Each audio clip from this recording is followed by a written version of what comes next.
கர்த்தருடைய பிள்ளைகளே, சமாதானம் என்ற வார்த்தை உள்ள வசனங்களை அறிக்கை செய்வோமாக.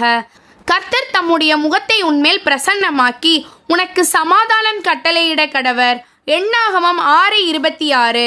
கர்த்தர் தமது ஜனத்திற்கு பலன் கொடுப்பார். கர்த்தர் தமது ஜனத்திற்கு சமாதானம் அருளி அவர்களை ஆசிர்வதிப்பார். சங்கீதம் 29:11. அவருடைய நாட்களில் நீதிமான் செழிப்பான். சந்திரன் உள்ளவரைக்கும் மிகுந்த சமாதானம் இருக்கும். சங்கீதம் 72:7. துன்மார்க்கனுக்கு சமாதானம் இல்லை என்று கர்த்தர் சொல்லுகிறார். ஏசாயா 48:22. உன் பிள்ளைகள் எல்லாரும் கர்த்தரால் போதிக்கப்பட்டிருப்பார்கள். உன் பிள்ளைகளுடைய சமாதானம் பெரிதாயிருக்கும். ஏசாயா 54:13.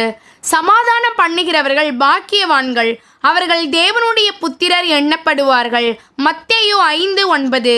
ஒரு வீட்டில் பிரவேசிக்கிற போது இந்த வீட்டுக்கு சமாதானம் உண்டாவதாகவென்று முதலாவது சொல்லுங்கள். லூக்கா 10:5. சமாதான பாத்திரன் அங்கே இருந்தால் நீங்கள் கூறின சமாதானம் அவரிடத்தில் தங்கும். இல்லாதிருந்தால் அது உங்களிடத்திற்கு திரும்பி வரும். லூக்கா 10:6.